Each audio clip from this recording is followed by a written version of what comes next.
छान अशी पूजा झाली आहे आणि आता आपल्या संध्याकाळच्या रुटीनला सुरुवात झालेली आहे। सगळं आवरून मी आता किचनमध्ये आली आहे। सर्वात आधी किचन नॅपकिन्स जे टॉवेल्स होते चेंज मी सकाळी नाही केलेले, म्हणून आता संध्याकाळी केले। आणि काल मी कॉफी प्यायलेली, त्याच्यामुळे जे छोटंसं जे ग्लास आहे ना आपलं कटिंगचं ते तसंच होतं साईडला, आणि काचेचा कंटेनर पण मी हा जो वापरलेला म्हणजे जो बाउल होता तो वापरलेला म्हणून त्याच्यातच ठेवून दिलं। आणि आता ते परत होतं तिथे सगळं ठेवून घेणार, कारण काचेच्या गोष्टीने तिथल्या तिथे ठेवला नाही की टेन्शन जातं। साखर संपली आहे, पण आता मी याच्यात रिफिल करणार नाही आहे। कंटेनर आता वॉश करणार आहे, कारण गेल्या वेळेस पण मी शॉर्टकट केलेला, म्हणजे साखर मी तशीच परत भरून ठेवलेली, कंटेनर वॉश नव्हता केला, तर तो ठेवून घ्यायचा। म्हणून आता मी साचताची साखर काढणार नाही, जे आहे त्याच्यातच चहा पावडर वापरून साखर वापरून मी चहा बनवणार आहे। चहा पावडर आणि साखर आता पाण्यामध्ये मी उकळत्या पाण्यात ओतली आहे आणि छानपैकी आपला चहा तयार होते इथे। आणि त्याचबरोबर आपण एका साईडला आपली बाकीची कामं करून घेऊ।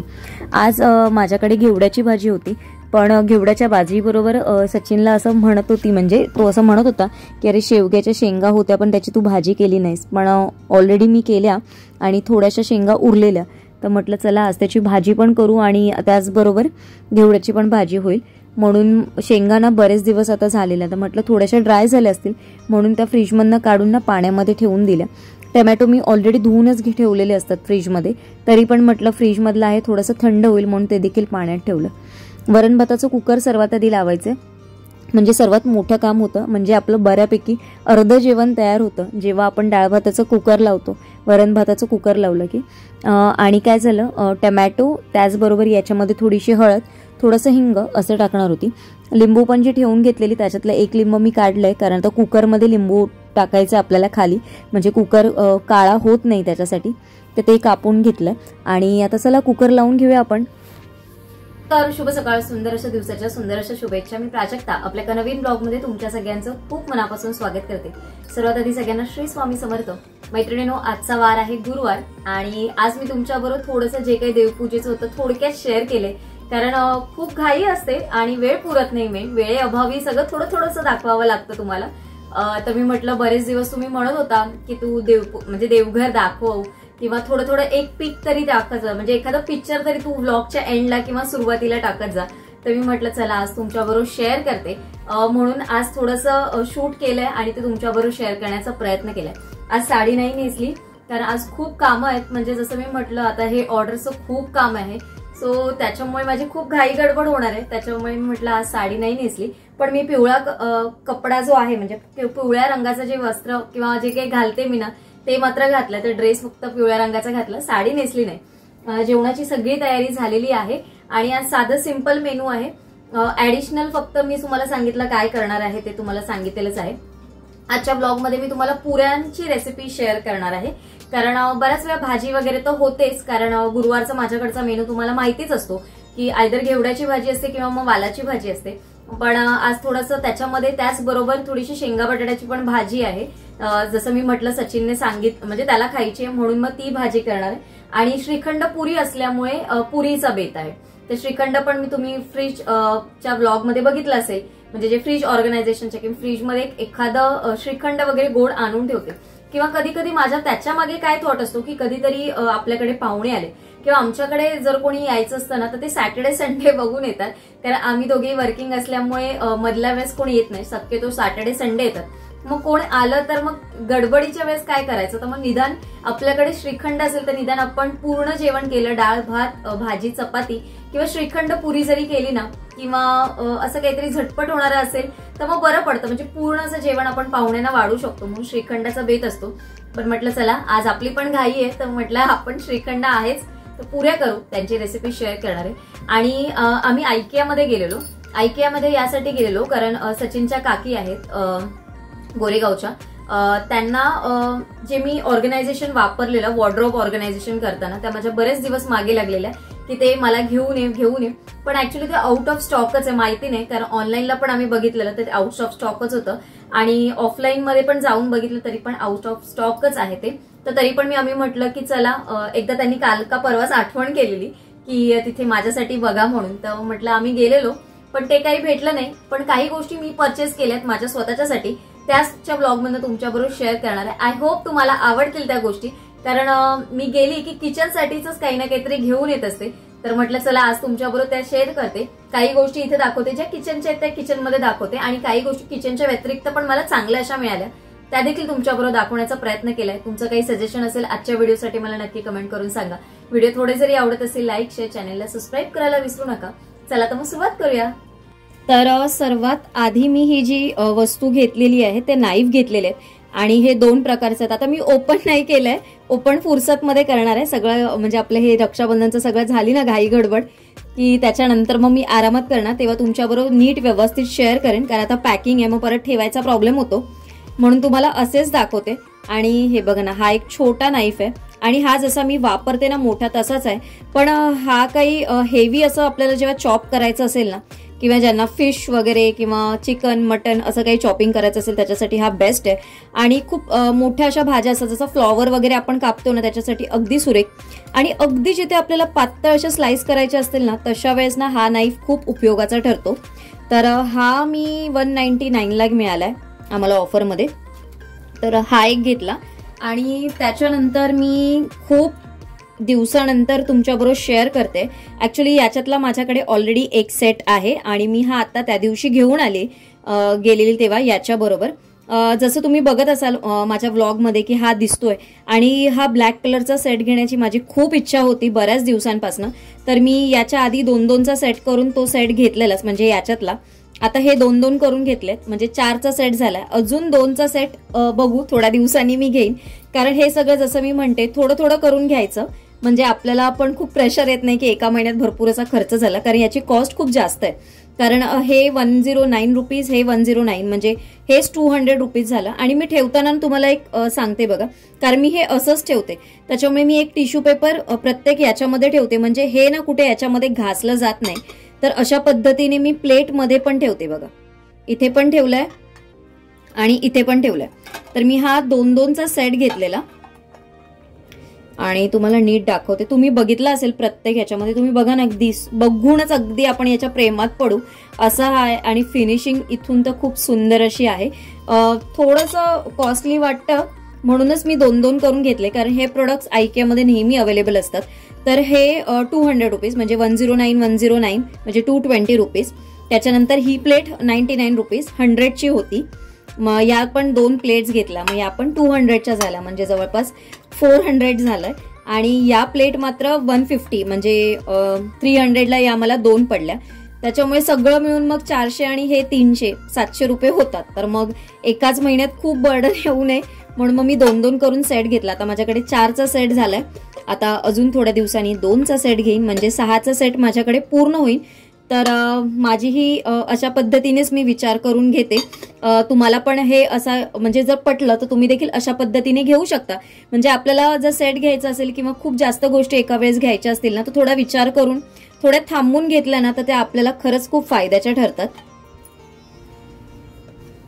त्याच्यानंतर हे घेतलेलं आहे, आणि हे मिरर आहे. ऍक्च्युली हे पण आहेत ना 4चे सेट आहे अशा पद्धतीचं, म्हणजे आपण 1, 2, 3, 4 असं स्क्वेअर मध्ये हे एवढ्या साईजचे इथे इथे आणि इथे. जेव्हा करेन मी, जेव्हा प्लेस करेन ना, तेव्हा हे ओपन करेन तेव्हा तुम्हाला दाखवेन. अगदी हे पण खूप स्वस्त मिळालं मला, म्हणजे 489चं होतं. हे बघा इथे आहे प्राइस 489, पण ऑफरमध्ये मला हे 300लाच मिळालंय. तर हे पण छान आहे. म्हणजे तुम्हाला जर तुमच्याकडे मिरर लावायचं असेल आणि अगदी कुठे जागा नसेल ना, तर हा ऑप्शन चांगला आहे. याच्यामध्ये बऱ्याचशा गोष्टी म्हणजे पटकन अगदी, आणि जसं आता हे वाटतंय धुरकट, तसं धुरकट नाहीये. अगदी छान असं क्लिअर इमेज दिसेल. आता दाखवणार नाही मी तुम्हाला, नंतर जेव्हा ओपन करेन तेव्हा दाखवेन. जरा काचेची वस्तू आहे म्हणून अशी पॅक करूनच आणलेली. आणि या नाईफची ओरिजिनल किंमत मी नाही सांगितली ना तुम्हाला. हा इथे लिहिली आहे बघा, 279 आहे, म्हणजे मला 199ला, म्हणजे 80 रुपीज आपले ऑलमोस्ट माझे वाचले आहेत. त्याच्यानंतर हा मी घेतलाय एक पिलो कव्हरचा सेट घेतला. तर याची ओरिजिनल किंमत मी दाखवते तुम्हाला, 599 आहे. पण हे मला ऑफरमध्ये म्हणजे सेलमध्ये 99 रुपीजला पर पीस मिळालेलं आहे. आणि खरंच खूप चांगलं आहे मोठ्या पिलोंसाठी. हे बघा तुम्हाला ओपन करून दाखवते, मस्त असं आहे. आणि याचे जे कलर कॉम्बिनेशन आहे ना खूप सुंदर आहे. आणि पिलोला घातल्यावर खूप अगदी सुरेख दिसेल. आणि ना कॉटनमध्ये मेन म्हणजे त्याच्यामुळे ना हा कपडा जेव्हा आपण वॉश करू ना त्याचा मेन म्हणजे ना IKEAच्या याच्यामध्ये कलर वगैरे काही जात नाही आणि याची शिलाई वगैरे परफेक्ट असते आणि कुठे ना डल पडत नाही कलर. कारण बऱ्याच वेळा जेव्हा आपण वॉश करून जेव्हा कलर जातो ना कॉटनच्या कपड्यांचा थोड्या दिवसानंतर ते डल पडतात, तर तसे होणार नाही येथे. तर हा 2चा सेट घेतला आणि 99ला मिळाला, म्हणजे 200ला मला 2 मिळाले म्हणून मी घेतले. कारण आता सगळं थोडं थोडं दिवाळीपर्यंत सगळं आपल्याला घेत राहिलंच पाहिजे. कारण दिवाळीपर्यंत मग सगळ्या गोष्टी खूप महाग पण होऊन जातात आणि ज्या गोष्टीला आपल्याला 100 रुपये घालायचे ती गोष्ट आपल्याला 200-300 रुपयाला घ्यावी लागते. तर अशा पद्धतीने हे पिलो कव्हर घेतलेले. बॅक साईड प्लेन आहे मात्र याची, इथे बघू शकता बॅक साईड पूर्ण प्लेन आहे आणि इथे बघा हे झिप आहे इथे पूर्ण अशी. तर ही अशी व्यवस्थित लावू शकतो आपण.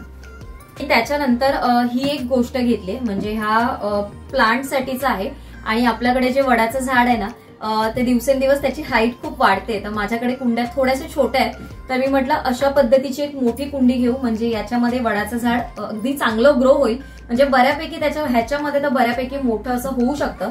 आणि हे मला गेस करा कितीला पडलं असेल, कितीला मिळालं असेल हे. याची ओरिजिनल किंमत वगैरे असं काही लिहिलेलं नाहीये याच्यावर, नाहीये, पण हे मला गेस करायला हे 99 रुपीजला मिळालंय. कारण एवढी मोठी कुंडी 99 रुपीजला नाही मिळणार. बऱ्याच वेळा एवढ्या मोठ्या येत नाही, एवढ्या छोट्या छोट्याच येतात, त्यात 70 रुपये 80 रुपये वगैरे बोलतात, किंवा याच्यापेक्षा मोठी घेतली तर 120-150 रुपये वगैरे अशा बोलतात. ही मला माझ्या लक बाय चान्स 99 रुपीजला मिळाली. म्हणून मी हे वडाच्या झाडासाठी म्हणजे स्पेशली घेतलंय. म्हणजे दुसऱ्या वर्षी म्हणजे पुढच्या वर्षीपर्यंत अगदी त्याची वाढ अगदी छान अशी होईल, माझ्याकडनं केली जाईल.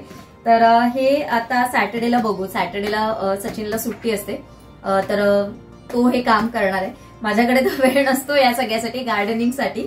म्हणजे मी प्रयत्न करते की मी माझ्या हाताने सगळं लावावं. सकाळी पण मी पाणी वगैरे घालून जाते, जेव्हा सकाळी लवकर माझं लवकर होतं उठणं आणि आंघोळ वगैरे पण लवकर होते, त्याच्यामुळे पाणी वगैरे मी सगळं घालून जाते. फक्त हे जेव्हा खत वगैरे त्याला जे घालायचं असतं ना ते काम सचिनकडे असतं. सॅटर्डे संडेमध्ये तो ती सगळी कामं करतो. तर बघू एखाद्या वेळेस त्याला सांगेन तुमच्याबरोबर शेअर करायला त्या सगळ्या गोष्टी. चला आता आपण बाकीची कामं करूया. जेवण तर तसंच आहे, जेवणाला सुरुवात करूया. कुकर लावून घेते मी आता. आणि आज विचार केलेला की आज एकच भाजी आणि त्याच्याबरोबर कोशिंबीर करेन, म्हणजे बऱ्यापैकी इक्वल असं होऊन जाईल. पण आल्यालाच सचिनने म्हटलं की नाही तू शेंगा बटाट्याची भाजी केली नाहीस, तू करणार होतीस. तर म्हटलं चला राहू दे, म्हटलं शेंगा बटाटा पण करू आणि त्याचबरोबर आपली घेवड्याची भाजी पण करू. म्हणून आज दोन्ही भाजी पटापट करून टाकल्या. कारण कसं होतं शेंगा फार कमी होत्या माझ्याकडे, तुम्ही बघू शकत होता. कारण मी ना फक्त त्या सांबारसाठी ठेवलेल्या, पण सांबार करणं काही झालं नाही, त्याच्यामुळे मग त्या तशाच राहिलेल्या. तर त्याच्यापुरती एका वेळेपुरती त्याच्यापुरती भाजी भरपूर होईल आणि घेवड्याची भाजी मी खाईन.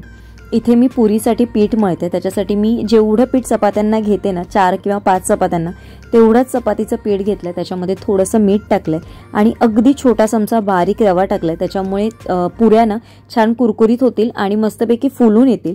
कारण जाड पीठ आपल्याकडे नव्हतं, कारण माझ्याकडे ना मी जाड पीठ पुऱ्यांसाठीचं वेगळं ठेवते आणि नॉर्मल चपातीचं पीठ वेगळं ठेवते. तर ॲक्च्युअली जाड पीठ संपलेलं माझ्याकडे, म्हणून मी थोडंसं त्याच्यात रवा टाकला. आणि हे ना अगदी पातळ नेहमी जसं मळतो तसं नाही मळतंय, फक्त वरच्यावर म्हणजे मळलंय आणि मी त्याला तेल लावून ना ते तसंच एक 15-20 मिनिटासाठी ठेवून देईन, म्हणजे आपला रवा पण छान असा फुलून येईल. त्याच्यामध्ये दही फ्रीजमध्ये होतं, तर कोशिंबीर करायची म्हणून ते बाहेर काढून ठेवलं, म्हणजे रूम टेम्परेचरवर येईल. आणि तुम्हाला माहिती आहे कोशिंबीर करताना मी त्याच्यामध्ये मीठ टाकत नाही. तुम्ही पण करून बघा, तुम्हाला नक्की फायदा होईल. नाही तर बऱ्याच वेळा कोशिंबीरीला खूप सारं पाणी सुटतं, तर आपण मीठ पहिलं टाकतो त्याच्यामुळे त्याच्यात खूप सारं पाणी सुटतं. तर पुऱ्या करून घ्यायच्या. त्याच्यासाठी कढई ठेवली आहे, आता त्याच्यात तेल पण ओतते आणि गरम करायला ठेवते. आणि बघू शकता बीट, गाजर, कोथिंबीर, त्याच्यानंतर मिरची, त्याच्यानंतर दाण्याचा कूट आणि त्याला मी वरून फोडणी दिली आहे हिंग आणि कढीपत्त्याची. मस्त अशी कोशिंबीर तयार झाली. आता पीठ बघू शकता अगदी खूप असं मऊ देखील नाहीये. अशाच ह्याचं थोडंसं घट्टसर असं पीठ असेल ना त्याच्या पुऱ्या लाटून घ्या तुम्ही, किंवा मग एकच मोठी लाटा आणि तुम्हाला पाहिजे त्या शेपची करा. हा जो झारा आहे बघा अगदी क्यूट असा आहे आणि मला बघता क्षणी आवडलेला, पण मी तुमच्याबरोबर अजूनपर्यंत एकदा पण शेअर नव्हता केला. मी हल्ली जेव्हा पुऱ्या करेन ना नेक्स्ट टाइम तेव्हा तुमच्याबरोबर शेअर करेन. केवढा छोटूसा आहे ना, मला बघूनच आवडलेला, तर मी लगेच घेतलेला तो. आणि जेवढ्या माझ्या पुऱ्या आहे ना तेवढ्याच साईजचा बरोबर तो आहे. मी पुऱ्या अगदी खूप मोठ्या मोठ्या नाही करत, आणि मोठ्या पुऱ्या असल्याने की तेल देखील खूप ओतावं लागतं कढईत, आणि मग तेवढं तेल परत ओतून मग परत ते आपण रियूज करायचं तेवढं चांगलं नसतं. त्याच्यामुळे मी छोट्या छोट्याच पुऱ्या करते आणि या मोजून माझ्या मते 12 ते 15 पुऱ्या झालेल्या, अगदी कमीच म्हणजे मोजक्याच. म्हणजे मी पुऱ्या आणि चपात्याच्या संध्याकाळच्या करते ना, मोजूनच करते. संध्याकाळी 4, जास्तीत जास्त झाल्या तर 5, आणि पुऱ्या पण मी 12 ते 15 एवढाच करण्याचा प्रयत्न करत असते. आणि बघा व्यवस्थित झाल्यात पुऱ्या. रवा टाकला त्याच्यामुळे छान अशा झाल्या. आणि अगदी रवा जास्त देखील नाही टाकायचा, नाहीतर मग ना वरती रवा दिसला जातो. आपण जेव्हा पुऱ्या तळतो ना तेव्हा वरती दिसला जातो. आणि शक्यतो पीठ न लावता मळण्याचा प्रयत्न करा, नाही तर पीठ जास्त झालं ना की सगळं पीठ ना ते तेलामध्ये उतरतं आणि मग तेल सगळं खराब होऊन जातं. त्याच्यामुळे शक्य तेवढा कमी पीठ लावून तुम्ही पुऱ्या तळायचा प्रयत्न करा. जर तुम्हाला तसं जमत नसेल तुम्ही तेल लावून पण पुऱ्या मळू शकता, त्या देखील अगदी चांगल्या होतात. फक्त जेवढ्या तुम्हाला पीठ कमी लावता येईल ना तेवढा तुम्ही प्रयत्न करा. इथे बघू शकता छान अशा टम्म फुगलेल्या पुऱ्या तयार झालेल्या आहेत. आणि तुम्हाला माहिती आहे माझी सवय, इथे साईडला मी तेल ठेवलं, ते थोडंसं तर गरम आहे ना म्हणून ओपन ठेवलं. थोडं थंड होऊ दे, मग ते ट्रान्सफर करून एका भांड्यामध्ये ठेवून देईन. म्हणजे मी ते कढईतच ठेवत नाही, ती माझी सवयच आहे. आणि जी भांडी होती ती आता सगळी भांडी घासून घेते. तर चला आता माझं सगळं झाली, कामं म्हणजे सगळी झालेली आहेत. आणि आज माझा बऱ्यापैकी थोडासा वेळ म्हणजे मी वाचवलाय, कारण मला थोडीशी कामं अजून करायची आहेत. आता नैवेद्य ठेवून घेते देवांना, आणि त्याच्यानंतर मग मी जेवून घेणार. त्याच्यानंतर मग बाकीची आवरावी. ओटा वगैरे मी क्लीन करून घेतला, ते आजच्या ब्लॉग मधनं काही शेअर नाही केलं. एक किचन क्लिनिंगचा ना अजून एक ब्लॉग मी तुमच्याबरोबर शेअर करेन. मी ऑलरेडी 2-3 व्हिडिओ केलेले आहेत किचन क्लिनिंगचे, पण तरी देखील तुमच्या बऱ्याचशा रिक्वेस्ट आहे की तू लिक्विड कुठलं वापरतेस, किंवा क्लीन करताना जो कपडा वापरतेस तो कुठला आहे, कशा पद्धतीने आहे तो, मी रियूज करू शकतो का, किंवा वॉश कसा करायचा, अशा बऱ्याचशा तुमच्या क्वेरीज आहेत ज्या मला प्रश्न येत असतात. तर त्याच्यासाठी तो एक मी व्हिडिओ बनवणार आहे. बघूया आता कधी बनवायला मिळतो. जसं लवकरात लवकर तो बनवायचा मी प्रयत्न करेन, कारण त्याच्या खूप जास्त अशा रिक्वेस्ट मला येत आहेत. तर आजचा ब्लॉग मी इथेच एंड करते. आणि एक गोष्ट अजून आहे की आज IKEAचं जे काही तुम्हाला दाखवलं ना, तर बऱ्याचशा अशा गोष्टी मला खरंच खूप स्वस्त मिळाल्या, म्हणजे बरीचशी अशी बचत झाली असं आपण म्हणू शकतो. तर आजचा ब्लॉग मी इथेच एंड करते. आय होप तुम्हाला आजचा व्हिडिओ आवडला असेल. आजचा व्हिडिओ थोडा जरी आवडला असेल तर लाईक, शेअर, चॅनलला सबस्क्राईब करायला विसरू नका. लवकरच भेटेन उद्या एका छानशा ब्लॉगमध्ये. तोपर्यंत सगळ्यांना Shri Swami Samarth. Bye bye and take care.